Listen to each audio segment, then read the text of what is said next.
Merhabalar, kanalıma hoş geldiniz. Bugün size beyaz saçlarını kapatmakta zorlananlar için harika bir video hazırladım. Yine sizlerden gelen istek üzerine hazırladım ve saçlarım mor üzerine bu şekilde görünüyor. Çivit otu kullanacağım. Gerçekten muhteşem bir ot. Sadece 2 malzemeyle yapacağım. İnternetten alabilirsiniz. Ben de öyle yapıyorum. Bazı aktarlarda oluyor ama birçok aktarda bulamadım ben de. Şöyle bakın, sarı çiçekli olanı bu. Çivit otunun da birçok çeşidi var. Doğanın en güzel otlarından birisi ve binlerce yıldır kumaş boyamada, saç boyamada, vücut boyamada kullanılıyor. Günümüzde de boya sanayisinde gerçekten önemli bir yere sahip. Hatta içtiğimiz ilaçlara bile renk verirken çivit otundan faydalanılıyor. Şöyle bakın, taze olmasına dikkat edin. Benimki sanırım biraz taze değilmiş. Çok aşırı ufalanmış, dökülmüş. Ama yine de sonuç çok güzel oldu. 200 gram çivit otu vardı pakette. Ben yarısını, 100 gramını böyle tencereye alıyorum. Üzerine geçecek kadar su koyacağım kendi saçlarıma göre. Ve sonra kapağını yarım kapak yaparak 1,5-2 saat kısık ateşte, küçük ocakta kısık ateşte kaynatacağım bu suyu. Daha sonra süzerek karışımımı hazırlayacağım. Doğal saç boyamada kullandığımız renkler saç tellerindeki keratine bağlanarak renk verirler. Onun için beslenme çok önemli. Beslenmede proteini günlük yeterli miktarda almak gerekiyor. Kilo başına 1 gram protein alınmazsa, ki bu minimum düzeydir, hücreler düzgün çalışamaz. Bütün hücreleriniz çalışamaz. Sadece saç tellerindeki değil. O yüzden de saç tellerinizi, saçlarınızı boyarken eğer ki doğal saç boyanız iyi tutunamıyorsa beslenmenizde bir sorun var demektir. İnşallah beslenme ile ilgili de bir video yapacağım. Şimdi çivit otumu 1,5-2 saat kaynattım. Biraz kapağını kapatarak soğuttum. Şimdi kınamı hazırlıyorum. 125 gram kadar kına kullandım saçlarım için. Şöyle ben ayrı ayrı süzmeye uğraşamıyorum. Direkt böyle üzerine süzüyorum. Zamanım olmuyor, inanın. Ne kadar pratik yapabilirsem benim için o kadar kâr.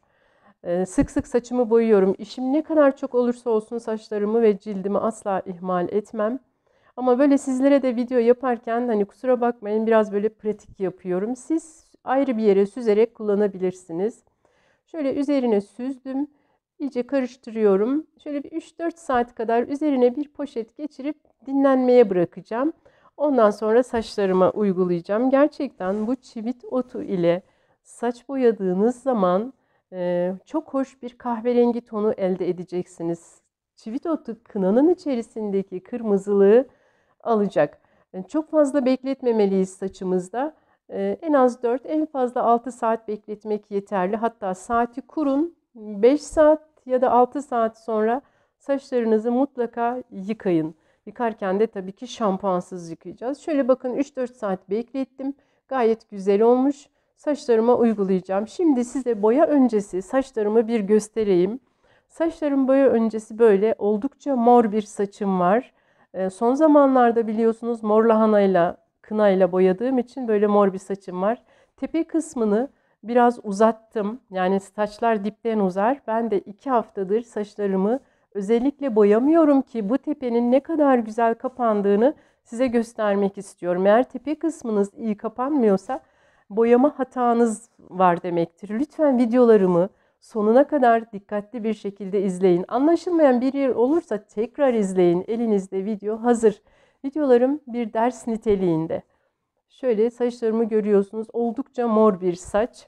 Diplerde artık uzamış durumda. Banyoya yerleri kirletmemek için gazete seriyorum. Lavaboya da seriyorum. Temiz çalışın ki doğal saç boyama sizi bıktırmasın. Saçlarıma boyamı sürdüm. Bu da artan boyam. Bunun üzerine bir poşet geçirdim. Bir gün sonra tekrar boyayacağım. Şimdi saçlarıma güzelce tepeden uca kadar uyguladım. Benim saç kınası nasıl sürülür, doğal saç boyası nasıl sürülür, dip boya nasıl yapılır videolarım var. Onları izleyerek sürün. Çok pratik bir şekilde sürüyorum ben. Sürdüm, 6 saat beklettim. Ilık su ile yıkadım. Çok az saç kremi kullandım saçlarımı açmak için. Ve şöyle şimdi diplere bakın. Dipler nasıldı hatırlıyorsunuz. Hemen gidip videonun başında saç diplerime bakabilirsiniz, ne kadar uzatmıştım.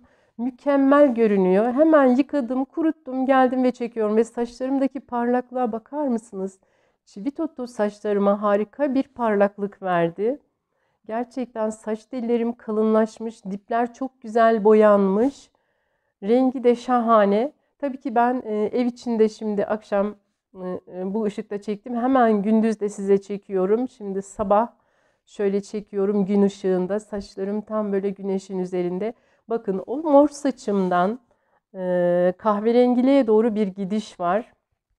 Tabii ki sadece kına ve çivit otu kullandığım için bu kadar bir morluk saçımda normal. Ama diplere bakın. Dipler ne kadar güzel boyanmış. Beyazlarım ve kendi saçım son derece güzel kapanmış.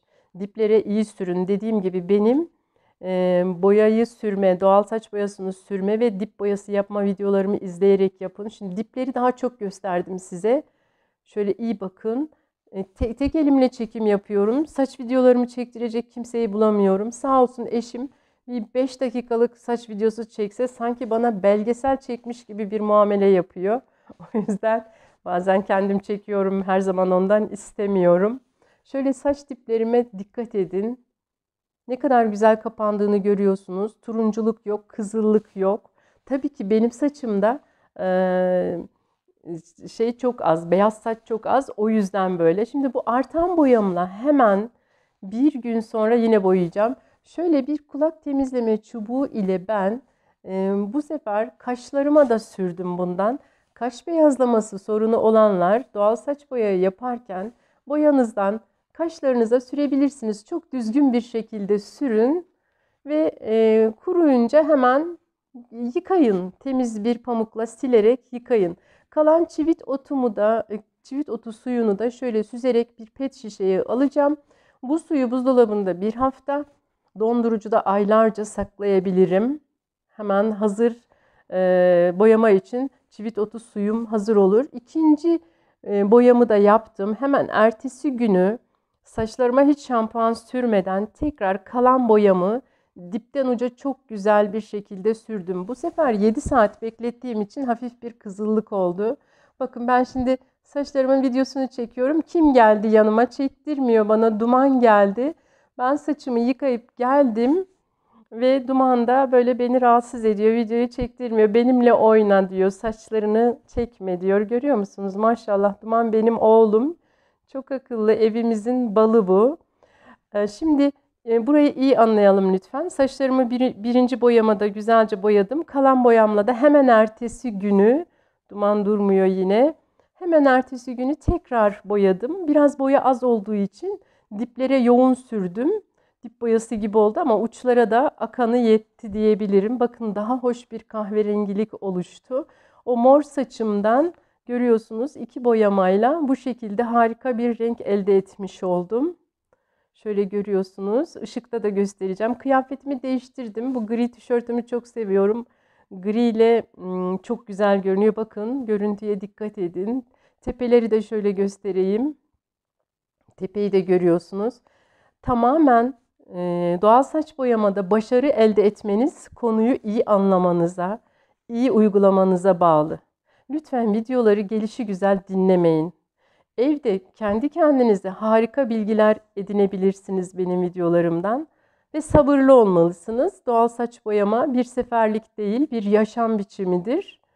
O yüzden yaşantınızın içinde böyle sizinle gelsin. Bakın ne kadar güzel oldu saçlarım. Gerçekten çivit otu harika bir renk ve ışıltı kattı saçlarıma. Hemen şöyle güneşte de çektiriyorum ikinci boyama sonrasını. Şöyle görüyorsunuz. Tam güneşte morluk hala hissediliyor. Ama bu şekilde boyamaya devam edersem kapanacak. Sabırlı olup boyayabiliriz. Haftada bir kez dip boya yapıp ayda bir kez ya da 2 ayda bir kez tam boya yapabiliriz. Ben öyle yapıyorum. Dipten beyazlarım ya da kendi saçım gelmeden önce yapıyorum. Şöyle altları da görüyorsunuz. Her yerini çok güzel, mükemmel boyamışım. Çünkü benim doğal saç boyası nasıl sürülür ve doğal saç boyasıyla dip boya nasıl yapılır videolarım gerçekten çok pratik ve çok güzel. O şekilde boyarsanız böyle dipten uca, bakın hiç renk farkı yok. Diplerle uçlar aynı. Dipten uca harika bir boyama yapabilirsiniz. Şöyle tekrar dipleri göstereyim. 6 saatten fazla bekletmemeye çalışın. 5 saat sonra da yıkayabilirsiniz. Yani daha uzun beklettiğiniz zaman bir hafif kızıllık oluyor. Ama az bekletirseniz kahverengi elde etmek mümkün. Hoşça kalın.